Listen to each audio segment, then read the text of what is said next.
Hi, everyone. I'm Bella Ramirez. I'm studying journalism, political science, and philosophy here at Boston University. And I wanted to start off by thanking my amazing advisor, Jody Luber, who has kept me sane as well as really guided me throughout this entire project. She's on the online stream, so shout out to her. And shout out to my parents who are also on the online stream.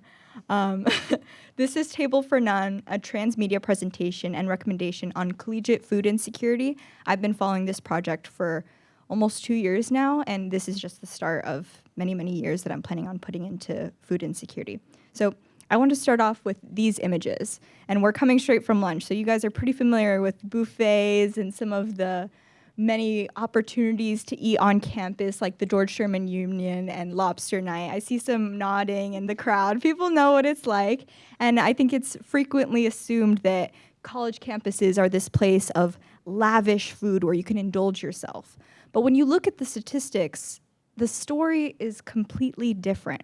According to Inside Higher Ed, only 45% of college students have not experienced food insecurity at any point during their time in college. And only 33% of these students actually, like 33% of these students experience certain food insecurity throughout their time. So a third of college students experience this. So this is eating less than a person should or skipping meals due to lack of affordability. So when you see those struggle meals online or the ramen, the thing that is very normalized for college students to just be assumed to be hungry or get through class on a breakfast of coffee, that is experiencing a certain level of food insecurity, and it's very normalized on campus. Going beyond this, the US Government Accountability Office found that just last year, only 41% of students who were eligible to receive SNAP benefits actually received their SNAP benefits. And that means that over half of students who can receive their SNAP benefits, do qualify, and are in need, are not receiving it. They're just assumed to be fine. They're frequently underreported. And this is a very serious problem, as you can see on campus. This is just people who qualify. If you're an international student experiencing food insecurity, you don't even make up these numbers. So this leads me to the heartbeat of my presentation, the idea that hunger is a policy decision. So this is a quote from David Jefferson, a PhD student in public policy at Northeastern. And I spoke to him a day after he applied for his SNAP application in Boston. And I really want everyone to think about this as they're engaging with not only my presentation, but with other presentations here at KHC, and think of who is making the decisions and who is in places of power to determine who is getting impacted by it. As I was engaging with all of this information, I started wondering, how can I make this information palatable? So I decided to work on a documentary and then adapted part of the documentary into the first stages of a sitcom pilot and worked on policy proposals. So this is a multi-step project that is going to continue beyond my time at BU. So starting off with my documentary, I was talking to many key stakeholders. So this was focused on the greater Boston area because Boston is kind of seen as the education hearth in America. So I spoke to Bunker Hill Community College, which is a public institution and one of the largest community colleges in the area. UMass Boston, also public. Emerson College, a private institution. Northeastern University, a private institution. Attempted to talk to BU, got ghosted. And then also there's some government opportunities as well, SNAP, which is also referred to as food stamps. And then the state government is trying to create line items for feeding Boston University students, and then community organizations like the Greater Boston Food Bank. This totaled to an outreach of over 50 stakeholders in the area and a review of over 100 research papers, news articles, books, podcasts, and other media. And like I said from the beginning, I'm just getting started. There's so much more research to do out there, so much more that I'm planning on indulging myself in here. So this came together as documentary Table for None. So as you can see in the top corner right there, that is Bunker Hill Community College celebrating their 5th anniversary of their dish food pantry. And then David Jefferson on the side right there, who gave that amazing quote, "Hunger is a policy decision." So there were many different people who were interviewed. But as I was working on this, I started wondering, for people who don't engage with documentaries, how will they engage with this content? How are they going to learn about this crisis that is happening on our college campuses? So I started working on adapting the documentary into a sitcom pilot. So I I went to a drop-in writing sessions at Second City in New York City, went to a Sketch 101 class at the Upright Citizens Brigade in New York, and wrote 10 different versions and revisions of the sitcom pilot draft. I think there must be like multiple different versions of the names of characters. Shout out to my friends for inspiring some of the characters. And then I also learned a bit about general production by going to New York Public Library Logic Pro production classes and also interviewing a film and TV professor, Mara Smith, on casting and using backstage. So this came together as Work Study, which was a pilot that isn't produced, but it is written. And it follows a group of 5 college students with on-campus work, navigating food insecurity by advocacy on campus. And it's largely inspired by my own experience in the Boston University Residence Life Union movement, which has taken place over the last few years that I've been on campus and is continuing. So this is, shout out to them as well for inspiring some of these very real events. As I was trying to get this more into the production stage, a few things started popping up, which leads me back to this idea that hunger is a policy decision.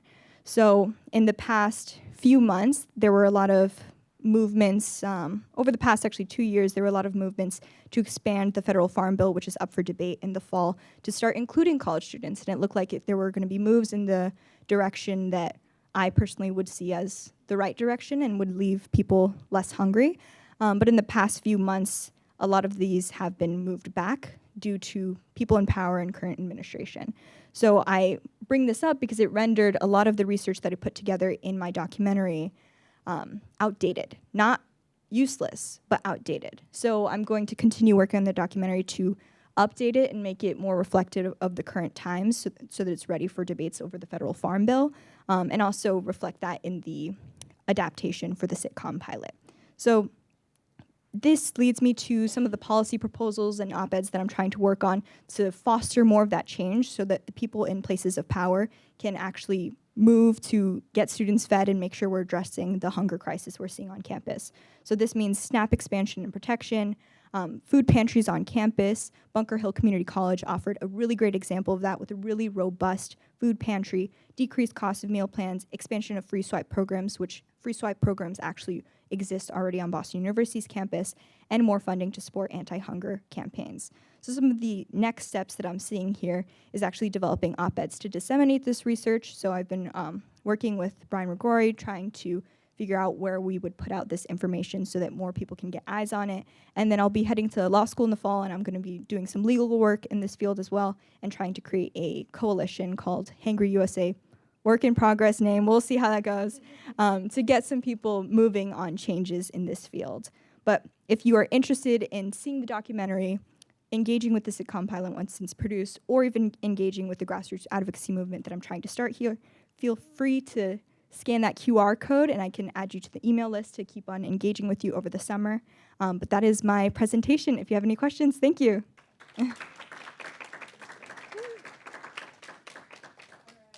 Do we have any questions? Yeah.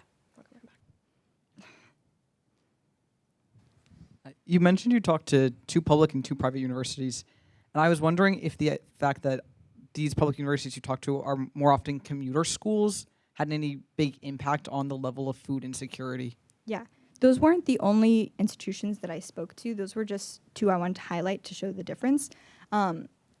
The fact that their commuter was a huge impact, especially for Bunker Hill Community College. I know that they had to actually, they were applying to a lot of innovation grants to start increasing their dish food pantry, and that included having refrigerated outdoor options so that people on weekends can engage with and get the food if they were working during the day. And that also meant being able to have those remote operable, so if they were going at night doing night classes, they could still get the food even if no one was working the food pantry, which is, you're 100% right. Depending on the population at hand, they had to adapt to serve everyone. I think Bunker Hill Community College offers like a great case study of what different campuses should be doing and engaging with to help their food insecure populations, because it is one of the largest food pantries and most developed food pantries that I've seen on a campus, at least in the greater Boston area. But I think that they would have maybe not invested or gotten that innovative refrigerated outdoor thing if they didn't have as many commuters and didn't have the need there. So I agree. for people who online who couldn't hear, it was a question about how commuter students may shape the way that these campuses have to step up to the table. There's definitely a lot of differences in handling that. Yeah. Any other questions? Yeah.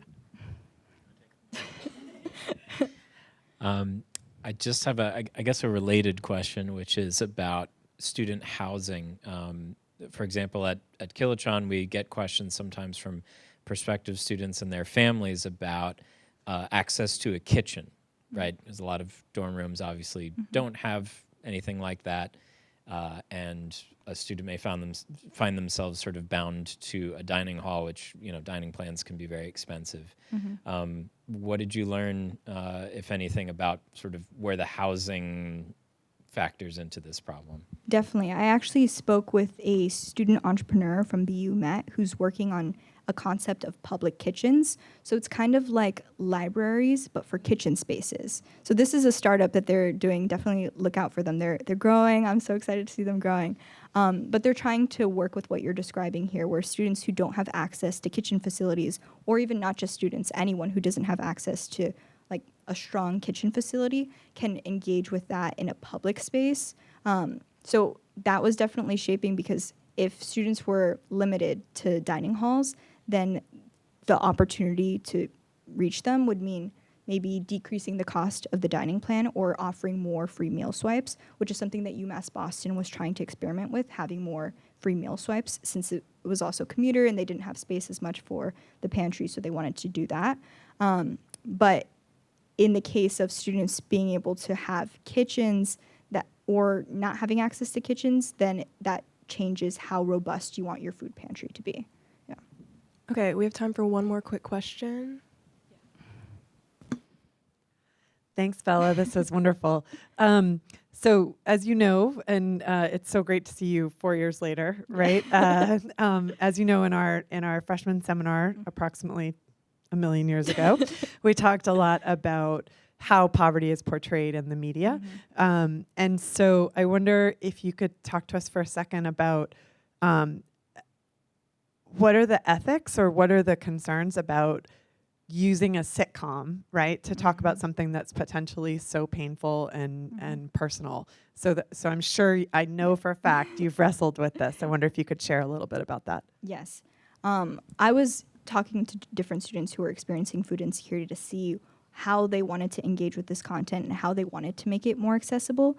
And I chose a sitcom because I have more experience in comedy, so I know the production end of that.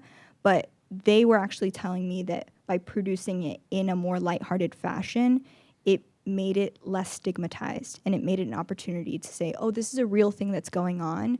And the funny aspect of the sitcom pilot is far from the food insecurity that is an element that these characters are going through. The funny aspect is the fact that these characters are engaging and they're vibrant and they have different things that they're bringing to the table, despite the fact that they are also going through food insecurity. So I think it's kind of like humanizing the story instead of just having this very sad, oh, dramatized, oh my God, this is happening, and just making it, oh, this is a real thing that's going on, and these are human beings. Let's talk about it. Let's see the reality of the situation. Yeah.